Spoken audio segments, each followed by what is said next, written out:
The luminescent flora bathed the spires of Aurora Prime in an ethereal glow, casting long shadows across the human districts that sprawled beneath them in retrofitted steel and stone. Lieutenant Mara Quinn stood at the edge of the Starlight District, the boundary between two worlds, Zarin elegance and human resilience. She flexed her prosthetic left arm, the gears whirring softly in the night air. The arm was functional, but outdated, a testament to her refusal of expensive Zarin medical fixes. Her communication device chirped. "Quinn!" Her voice was clipped, professional. "Lieutenant, we have a situation at the Zarin embassy." Officer Kellen Cho's voice crackled through the speaker. "High priority. You better get here now." Mara's jaw tightened, the old fracture giving her smile a jagged edge. "On my way." The gravity tram carried her through the city's stratified levels. Aurora Prime had been humanity's home for nearly 2 decades since joining the Galactic Concord. The year 2157 had brought faster-than-light travel, gene editing, and artificial habitats across multiple star systems. But it hadn't brought equality. Humans remained laborers, entertainers, and security personnel, while the Zarins occupied the scientific elite. The Zarin embassy rose before her, a crystalline structure that seemed to pulse with its own heartbeat. At the entrance, a Zarin security officer awaited, his translucent skin shifting in hues of blue and violet, colors of distress and authority. "Lieutenant Quinn." The Zarin's voice was melodic but cold. "Inspector Relos is waiting inside." The embassy interior disoriented her, intentionally. She knew. Corridors shifted gravity, and light refracted at impossible angles. Classic Zarin architecture, designed to remind visitors of their inferiority. She found Kellen kneeling beside a forensic scanner, his dark hair falling over his eyes as he worked. Nearby stood Inspector Zelenar Shin Relos, a Zarin forensic specialist whose skin currently displayed a pattern of analytical concentration, concentric circles of deep indigo. "Lieutenant," Shin acknowledged without turning. "Your presence was unnecessary. Zarin Security Directorate will handle this matter." "I was called in," Mara replied evenly, approaching the scene. "What happened?" The answer lay before her. Ambassador Selena Vorex's body sprawled across an ornate gravity couch, her elegant form now limp. But it was the wound that made Mara stop short. The ambassador's laryngeal sac, a delicate organ Zarins used for complex vocal communication, had been shredded. The pattern was unmistakable. "Are those—" Mara began. "Human bite marks," Shin confirmed, his skin shifting to a troubled amber. 5 distinct sets. Kellen looked up, his expression grim. "Security locks show unauthorized override. Video logs caught a human silhouette disappearing into the ventilation shaft." "Impossible," Mara muttered, examining the depth of the wounds. "No human could bite through Zarin cartilage like this."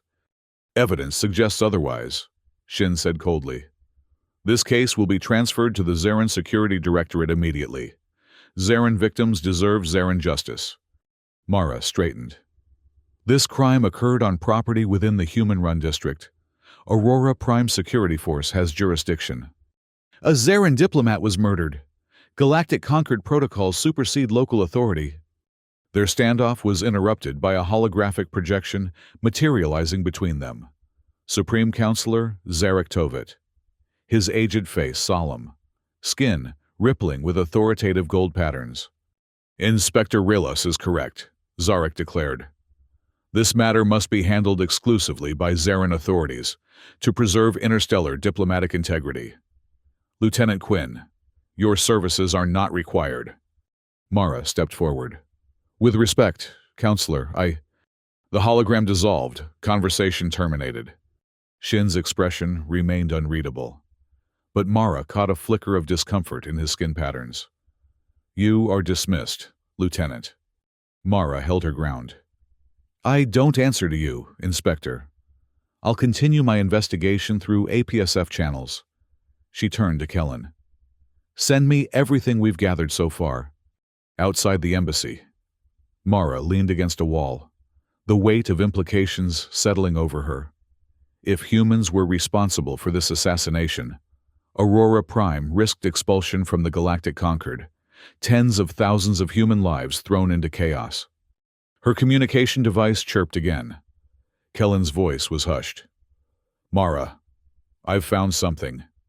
The ambassador frequented an underground venue in the human quarter, somewhere called the Jawbreaker Club. Send me the coordinates. Neon steam curled around Mara's boots as she approached the Jawbreaker's rusted portal, the wail of alien synth music echoing from inside, like a siren's call to a drowned man. The club occupied a repurposed zero-gravity freight terminal, its exterior a mishmash of salvaged metal and fluorescent signage. A hand gripped her shoulder. She spun, defensive stance automatic. Peace, Lieutenant. Inspector Shin raised his hands, skin pulsing a cautious yellow. I believe our investigation shares a common goal. Following me now? Mara didn't relax her posture. Following evidence? Shin corrected. Ambassador Vorex's personal logs reference this establishment. I suggest a temporary alliance. Mara considered. Having a Zarin alongside might grant access that her human badge couldn't. Fine, but this is still my investigation. Inside, gravity shifted unpredictably. Platforms floated at various heights, each hosting a performance that made Mara's stomach turn. Humans with reinforced jaws demonstrating their biting power on synthetic targets, while Zarin spectators watched, mesmerized. What is this place? Shin whispered, his skin cycling through disgust patterns. You tell me, Mara replied. Your people seem to be the primary clientele. They found the proprietor, Mareus Saul, in a private booth. His half-Zarin heritage was evident in the subtle luminescence of his skin, though his features were predominantly human. Lieutenant Quinn, he greeted with practiced charm. And a Zarin inspector. To what do I owe the honor? Mara placed a hollow image of Ambassador Vorex on the table. She was a regular here. Saul's smile didn't waver. Many distinguished guests appreciate our entertainment. She was murdered last night, human bite marks. A flicker of genuine surprise crossed Saul's face. Not from my establishment. Our performers are professionals. The bites are theatrical, never fatal. We found blood matching the ambassador's biometrics on one of your platforms. Shin interjected. Saul sighed. Occasionally patrons pay extra for authenticity. A gentle nip. Nothing dangerous. Ambassador Vorex did participate in such exhibitions. But I assure you, she left here very much alive. I want to speak with your performers, Mara demanded. Lara is preparing for her show. I suppose you could speak with her briefly. They found Lara Vash in a dressing room, applying a coating to her teeth that made them glisten unnaturally. At 29, she moved with the confidence of someone who had survived far worse than police interrogation. Lara Vash? Mara showed her badge. Let me guess. Lara smiled, revealing sharpened canines. Someone finally died from excitement at our shows. Ambassador Vorex was murdered. Her laryngeal sac was shredded by human teeth. Lara's bravado faltered. Not by me. I've never hurt a client. That's bad for business. You modified your teeth, Shin observed. Cosmetic. Makes for a better show. Lara's eyes narrowed. Look, most of us here are just trying to survive. Zarins pay well to experience the thrill of primitive human anatomy. It's degrading, but it pays the bills. Did you notice anything unusual about the ambassador's last visit? Mara pressed. Lara hesitated. She asked questions about human dental structure, enamel composition, scientific stuff. I thought she was just making conversation, but she seemed intent. Did she speak with anyone else? She received a communication that upset her, left abruptly. That was 3 days ago. As they exited the club, Mara's mind raced.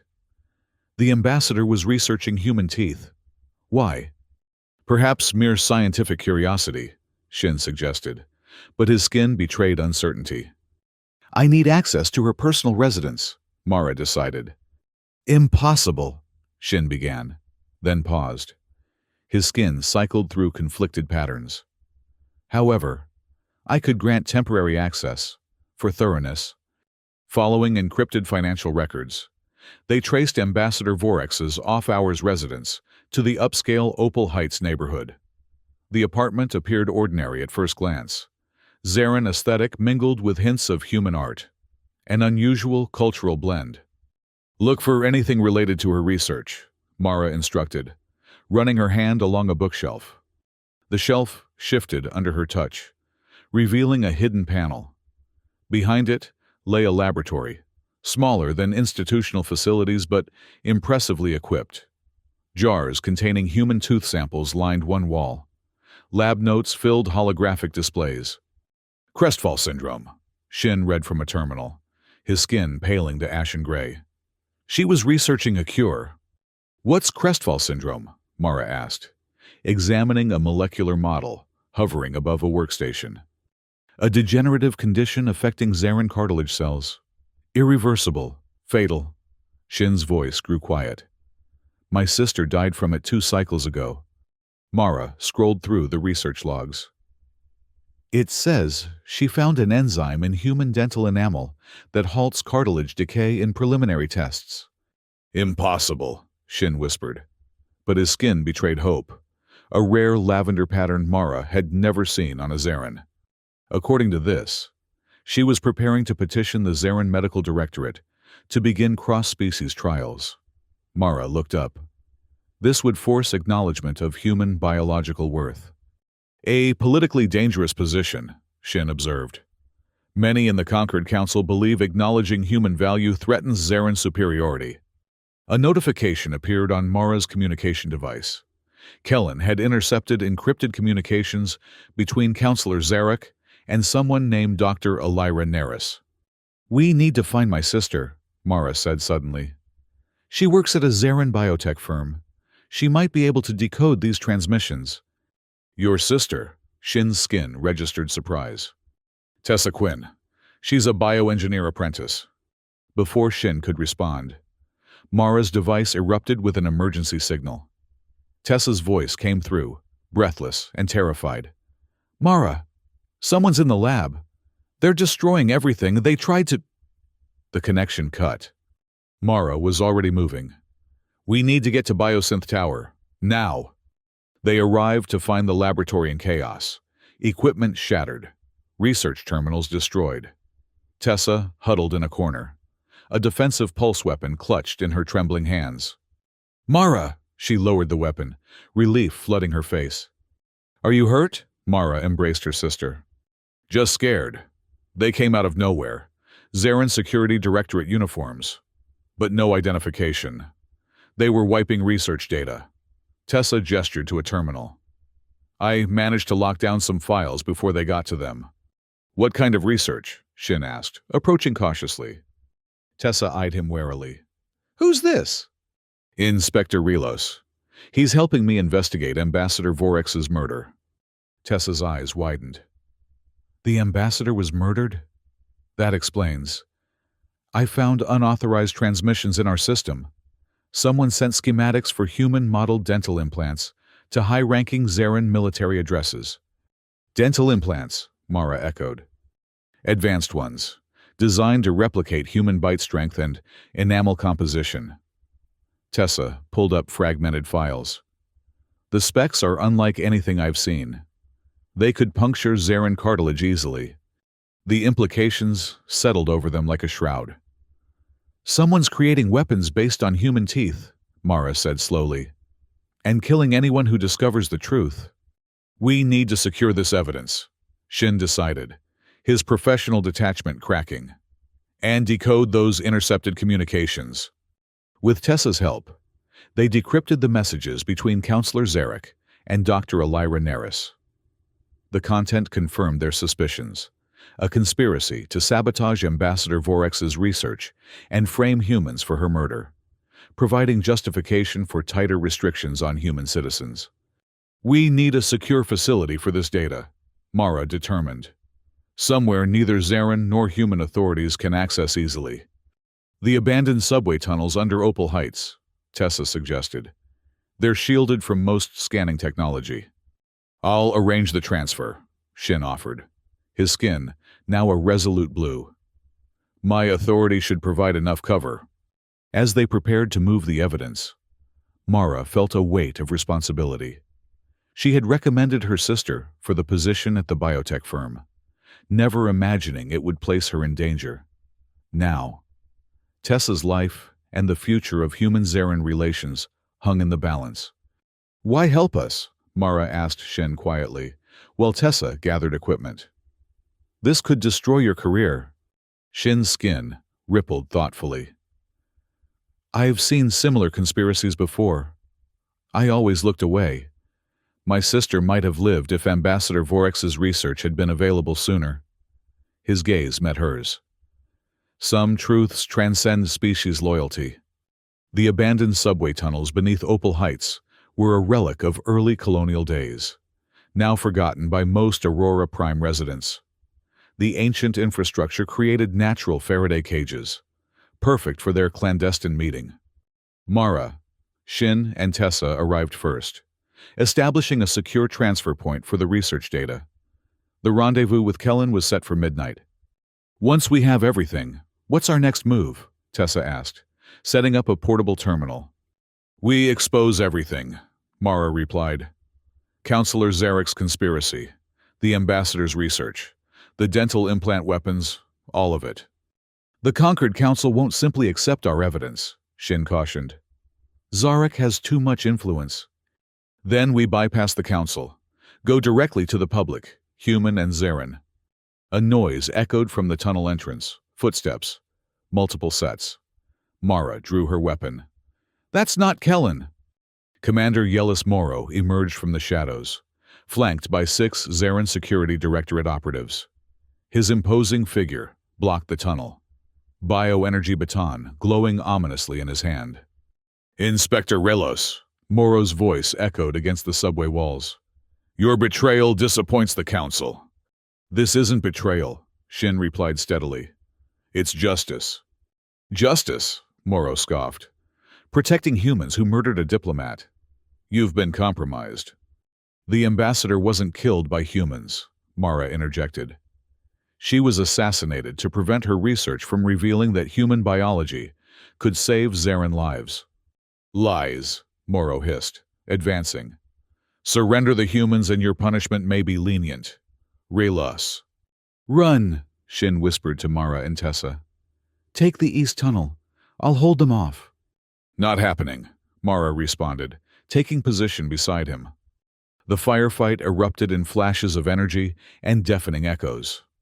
Mara used the tunnel's confined space to her advantage, leveraging low-gravity pockets to evade ZSD fire. Tessa retreated with the data cores, protected by Mara's covering fire. Shin demonstrated surprising combat prowess for a forensic specialist, his movements precise and economical. 3 operatives fell to his neutralizing shots before Morrow engaged him directly. The commander's bioenergy baton crackled with lethal charge as he cornered Shin against a maintenance alcove. "You chose the wrong side, Inspector." Mara saw Shin's peril from across the chamber. Without hesitation, she launched herself through a low-gravity pocket, the momentum carrying her directly into Morrow's blind spot. As the commander raised his baton for a killing blow, Mara's instincts took over.